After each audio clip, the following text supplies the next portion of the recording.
Hello again, Gary Stearman. Time for another edition of Prophecy in the News. And as promised, we have author and lecturer L.A.-Marzulli in studio with us once again to continue the discussion we started on our last program concerning his new video. It's called Watchers-4.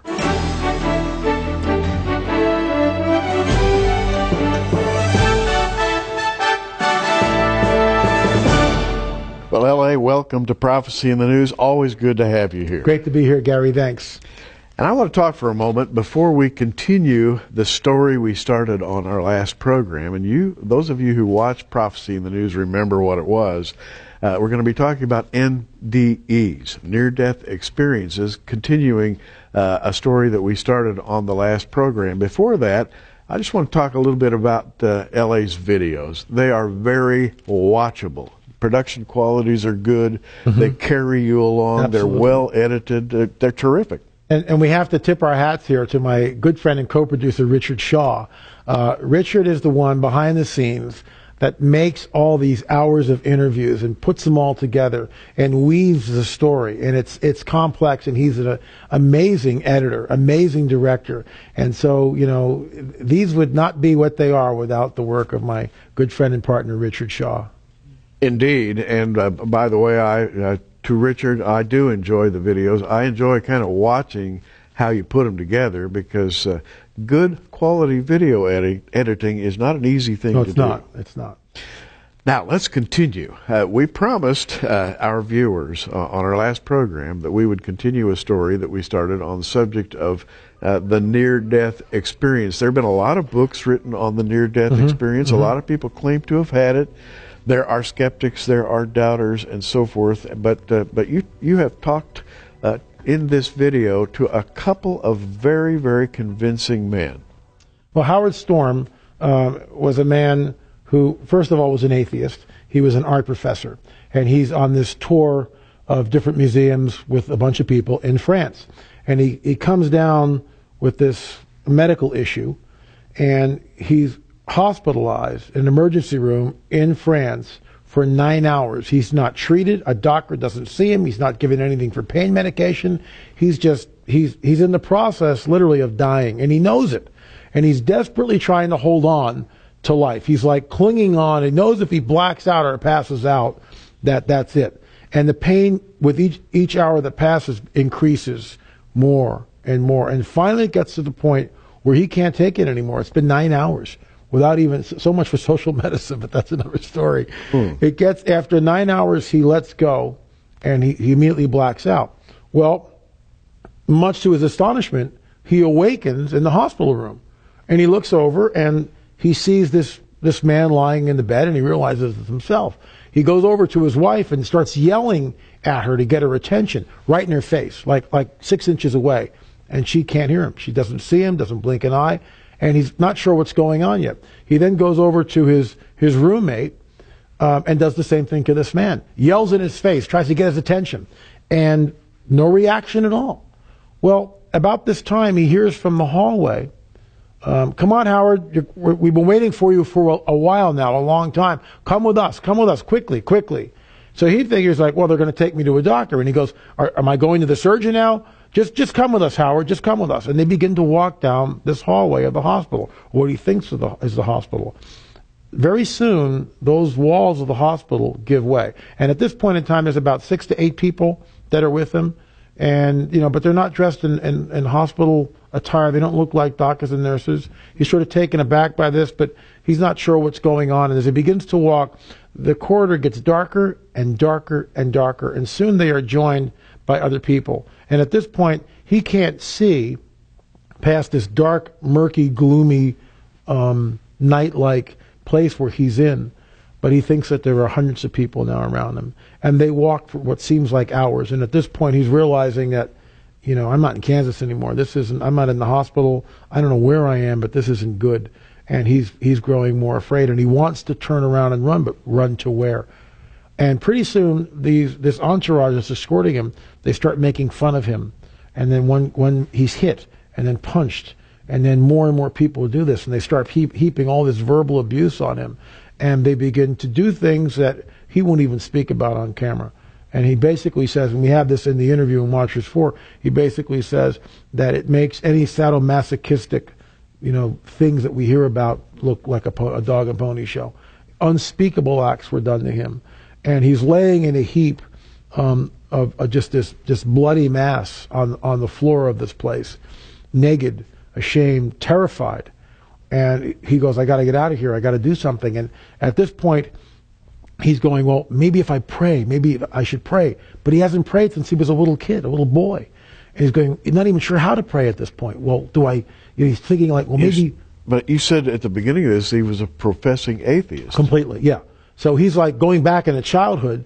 Well, what did I do back then? And he's like, well, maybe fourscore, no, that's the Constitution, that's not going to work. This type of stuff. E pluribus, no, that's not it either. And he's trying to think of wow, how do you pray?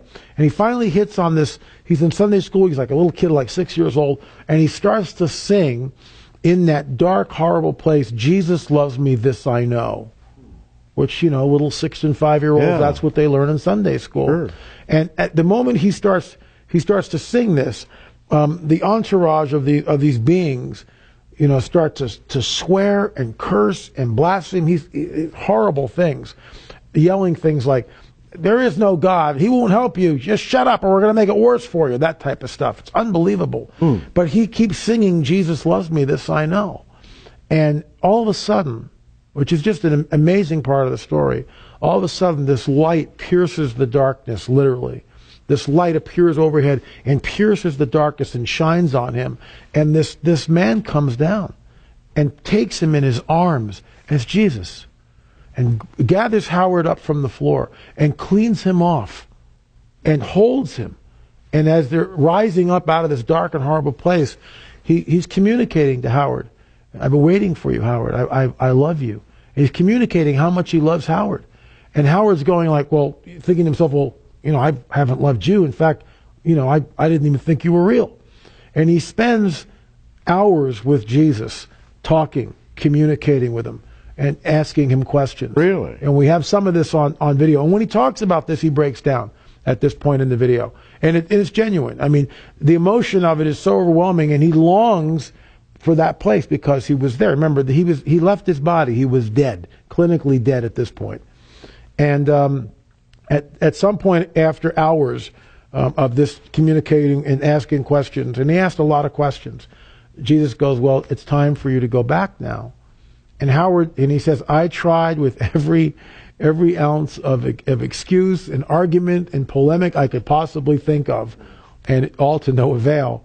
And of course he awakens in France. He's back, and just as he comes into his body again, a nurse comes into his room. The doctor is here. He will see you now. And the surgery went on for hours, and the recuperating from this took months. And when he awakens out of surgery, this is now, hours, maybe a couple of days later, he awakens out of surgery, and he's trying to communicate this with his wife, what's just happened. And he talks about this. In the early stages, he would just go up and hug people. And of course, he realized he just can't do that. And the good news is Howard is now, he stopped being an art professor. He went to seminary. He's now a pastor. Wow. He loves the Lord. And all this shows in the video. I mean, the story is just amazing. Amazing. It's the gospel of grace. It is. It really is. In human form. Absolutely. That's amazing. If you'd like to see this, of course, it's on Watchers 4, and you get a chance to kind of share that emotion. That's terrific. You also interviewed a gentleman by the name of Dr. Jeffrey Long in this video. Dr. Long is incredible because when he first looked at this, he was actually reading some medical journal, and it talked about NDEs, near-death experiences. These people would be clinically dead. I mean, the flatline in the monitors, and they would have experiences of being in the operating room, looking down and no more pain, and seeing their bodies laying on a table, looking at the doctors, hearing voices, and their senses would be hyper. They'd be hypersensitive. They'd be hearing everything. The color's more vibrant. And then they're taken someplace. Most are taken through a tunnel. There's like a life review. Howard talked about seeing the life review also. There's some sort of a life review where they're shown very quickly all these scenes in their life. And then as in all these cases, they go up to some sort of a boundary. This is what Dr. Long talks about. In case after case after case, some of these people walk to a place and there's like a boundary line, and they realize that if they cross this line, they will never come back. And so they're given, even some of them are given the option of crossing over and staying over. It sounds kind of occultish there, but it's not, or coming back. And of course, when they come back, they're changed people, completely changed. Yeah, and that brings me to my next question, because there are probably those of you watching right now who are saying, well, wait a minute, I'm not sure this is biblical. We're not talking about reincarnation. No, we're not at all. What are we talking about here? Well, how does, this gets into a very, metaphysical question. That's what we're here for. There you go. How does the spirit interface with this body? We're not our brains. Where are our emotions, our memories? How are all these things stored? How do you know you're Gary and I'm LA? How do we know that? How does language work? How does the spirit interface with this human body? And why is it that when we leave this body, it's just a shell? It's like we're in this bio suit that we walk around and get to do all this neat stuff on this planet, but that's not who we really are. We are spirit beings, and we're in these bodies for a time. And so when that spirit leaves, that's what's so interesting and fascinating about the near-death experience. They leave, these people go someplace. Now, with a lot of these, many of the people wind up going into some sort of heavenly type experience. But what was interesting about Howard, and unique about Howard Storm interview that we did with him, is that he went to hell first. And when he cried out to Jesus, then and only then was he rescued. Amazing. Just amazing. Well, it's all on Watchers-4-L-A-Marzulli's latest video, and as we mentioned at the beginning of the program, the production values, the kind of the emotional inertia, you'll be carried along by these stories, and LA has a gift for kind of going and digging things out and bringing them back to us. It's really exciting. Watchers-4, it's a wonderful watchable video, yours for $19.95 plus shipping and handling. Call the 800 number on your screen right now, 1-800-475-1111.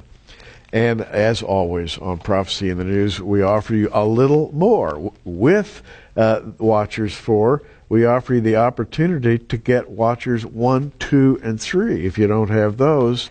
And that would include also this bonus DVD, L.A. the lecture series. It has 2 DVDs in it for a total of 5. You can order the Watchers collection for $79.95, and that would be about $100 value if you bought all these separately, and along with the free bonus. And there's a lot of information in here, a lot of I think action-packed information. It's not dry stuff. If you can't stand reading and going through a book to look for the nuggets of information that you're after, and it takes you hours to get there, these DVDs are for you. They're going to bring you the nuggets in very, very palatable form. LA has a talent for that. Remember, ask for the Watchers collection, and you get all 5 DVDs for $79.95 plus shipping and handling. 1-800-475-1111.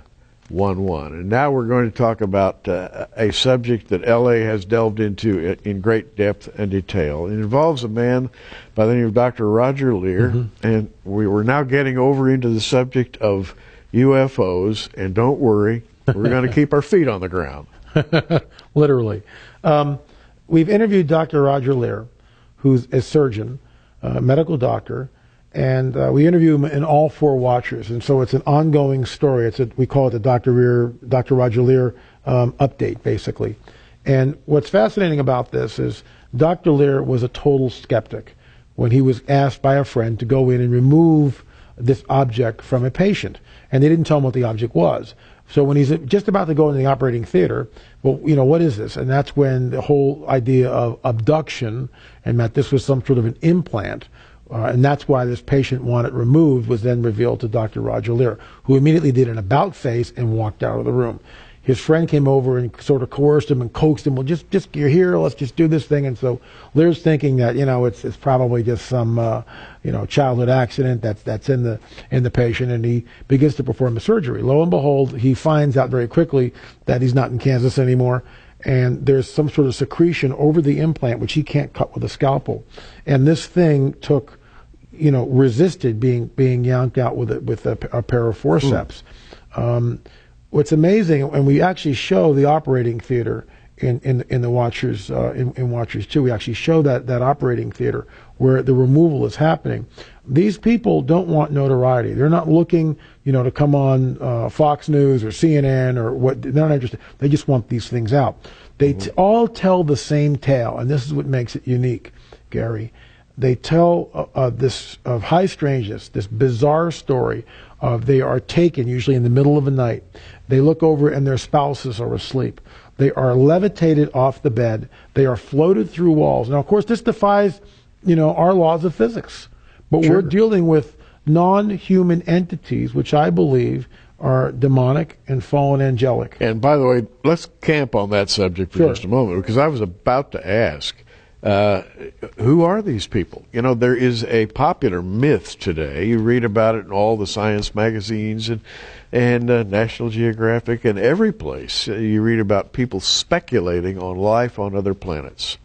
All the astronomical magazines talk about it. The Hubble telescope is now detecting planets around other stars far, far away, and they're saying probably people live there and they're coming to Earth and so forth. The Bible doesn't say anything at all about visitations by extraterrestrials. It does say a lot about visitations by other forms of life, like angels and demons. So let's make that clear at this point. How do you address that? Well, it's amazing when we look at. Let's just give a quick biblical overview here, a thumbnail sketch. When Peter is in the jail cell and he's chained to a wall, an angel appears. Now get this before you dismiss this whole alien implant abduction thing. Okay, Peter is chained to a wall. A good angel appears. Now that angel appears through what? Through another dimension. The angel just walks through the wall. Peter's not sure whether he's awake or asleep. His mind is a little bit befuddled. He looks around, and the angel doesn't touch him. He's now manipulating matter because the chains fall off of Peter. Now, all of a sudden, the jail cell opens up itself. So, once again, the angel is manipulating matter in a way that we have no idea how he does that. As Peter's walking through the prison, Peter notices that all the guards, modern vernacular, have been switched off. They all appear to be sleeping. All of these, and then they get out into the courtyard, and that huge gate opens up again by itself. And then the angel leaves Peter and pops back in to that other world. This is so similar to what we see in the so-called alien abduction. These beings appear. The hapless person, the poor unfortunate victim, is levitated off the bed. They are floated through walls. Their husband or their spouse, whatever, have been switched off. They find that they're paralyzed. They can't scream. Then, of course, they're on some sort of an operating theater. Their clothes have been removed. If it's males, most likely sperm is taken. Females, ovum is taken. This is serious stuff. And, of course, it dovetails back into Genesis 6. As in the days of Noah, so it will be when the Son of Man returns. That whole idea of fallen angels messing with the DNA, messing with the gene pool. Same thing is going on. These implants, and I'll be talking about this at Branson. This is my presentation, my 1 hour on Sunday morning in Branson. Be talking about how this definitely relates to the mark of the beast. We have looked at these implants.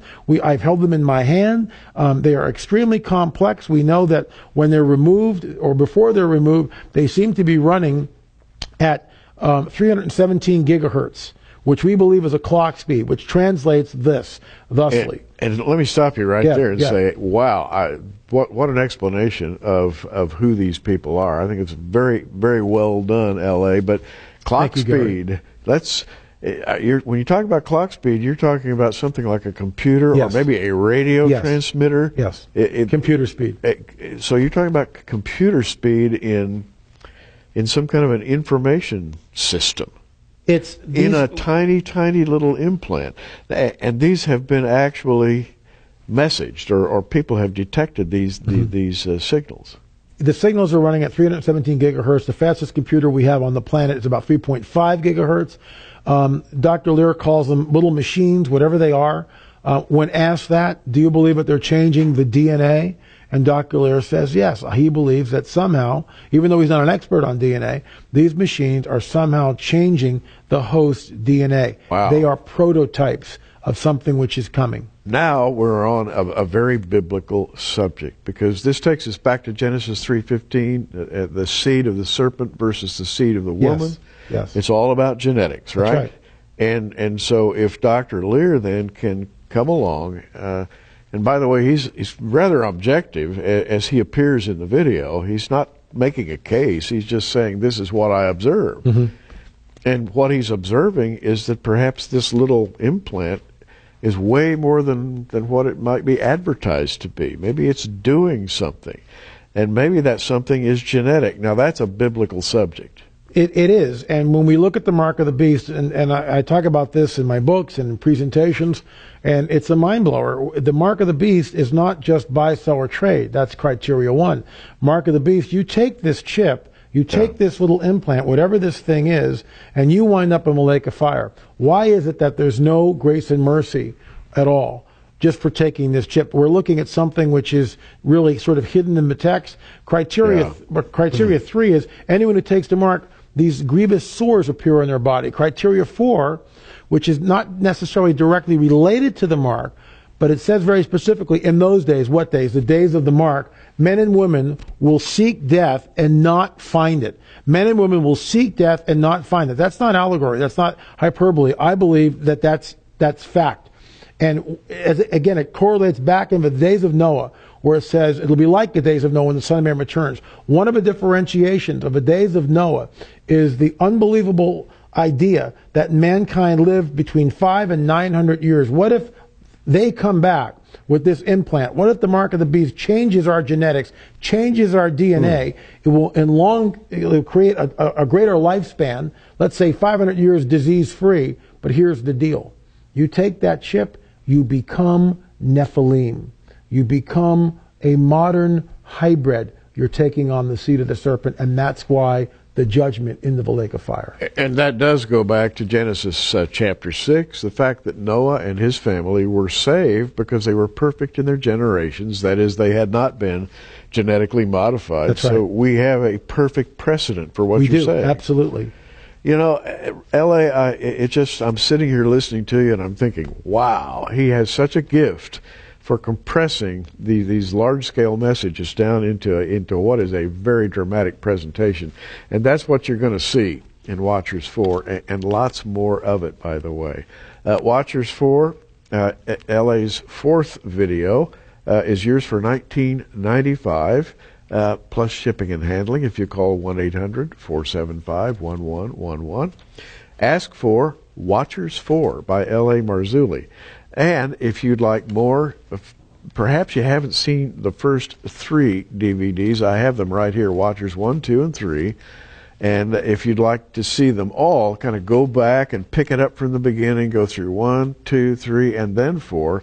I guarantee you an exciting and informative journey with L.A., and we're offering the Watchers collection at a very special price, along with a bonus, a 2-disc DVD called the L.A.Marzulli Lecture Series. And so all 5 DVDs are yours for $79.95 if you call 1-800-475-1111 and ask for, and remember this title because whoever answers the phone will need to know about this. Ask for the Watchers Collection by L.A.Marzulli, yours for $79.95 plus shipping and handling.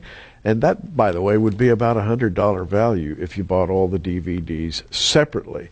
And if you haven't seen 1, 2, and 3, you need to see those as well, because you can kind of take a long journey with L.A. as he takes you from the start of his quest right on up through the present. And L.A., I understand that you're still on the quest. You're still doing research work. Yeah, we are. We're actually working on Watchers 5. We're in pre-production on that, and a little bombshell here. We're going to interview Gary Stearman for Watchers 5, and we're looking forward to that little role reversal here. But, yes, indeed. Definitely looking forward to that. He hasn't told me what he wants to do yet, so we'll have to talk about Absolutely. that, L.A. All right. Now, moving right along with Watchers 4, this idea of what's going on today, right now, taking us back to the days of Noah, is maybe the central prophetic nexus of Bible prophecy that we have before us today. Everything seems to be revolving around that point right now. Mm-hmm. Look, I concur with that. What we're seeing in shows like Ancient Aliens in different movies, like even Prometheus. If you haven't seen that movie, without giving the whole plot away, but very briefly, a trillionaire is on a quest to look for his maker. When we see Ben Stein's movie Expelled, when he sits down with Richard Dawkins, where does life begin? And Dawkins has no answer, but he then says, well, maybe millions of years ago, a race of extraterrestrials who were highly evolved somehow seeded us here on Earth. It is everywhere. It is screaming at us, the presence, the coming of the so-called extraterrestrial. And the church needs to understand that this is what I call the coming great deception. And when it hits, it's off the charts. If you know what you're looking at ahead of time, you will not be deceived. If this stuff manifests and you don't know what you're looking at, many people might be deceived. You know, all of this takes us back, really, to the book of Enoch, Sure. to the angels that descended. They brought gifts to man. They brought technology. Mm-hmm. They brought the arts, the forbidden arts, such as astrology and magic, and all sorts of things that God had forbidden. As Jude said, they left their first estate. Those angels left their first estate, and they came down here to build themselves an empire, I suppose. And for a while they actually did. Succeeded, yes. But then they were destroyed because God saw what they had done. And that is a very real, I mean, this is not stretching anything to say that. This is right in the Bible. Absolutely. And that story is going on today. And, I believe so. And people need to hear about it. And that's what the Watchers-4 is all about. That's what we do in Watchers. We, tear the lid off this stuff, and, we sat down with Chuck Missler, Doug Hamp, wow. just drew a blank. But we sit down with some experts. Rob Skiba's another one. Joe Taylor, Judd Burton. I got all the names in. And all of them talking about the Nephilim and how it relates to what's going on today. I'm glad to see that I'm not the only one who has occasional Gotta laugh on this stuff, folks. Live TV. You'll enjoy. And what's more, you will profit from Watchers-4 by L-A-Marzulli. We could talk so much longer. We kind of dropped the subject of implants right in the middle of where it's going. Oops, but if you want to continue that and see what I can consider to be a very interesting conclusion, you need to order Watchers-4. You just call 1-800-475-1111. It's $19.95 plus shipping and handling. You'll enjoy it. You'll be edified by it. You'll go on LA's quest for biblical truth. L.A., it's great to have you here. Great being here, Gary. Thanks so much. And come again soon, won't you? Absolutely. All right. Definitely. Gary Stearman reminding you that big things are happening today. I believe we're living in the last days. Preachers have been saying from the pulpits now for 50 years, Jesus is coming soon. And I believe they're led of the Holy Spirit. I believe He is. And therefore, we always urge you to keep looking up. Prophecy in the News is a viewer-supported ministry sponsored by our many friends across America and in your area. For your gift of $10, you can receive a special edition of our current program on an audio CD, or for a gift of $20, we'll send you our programs on DVD videos. For either order, call the 800 number on your screen right now.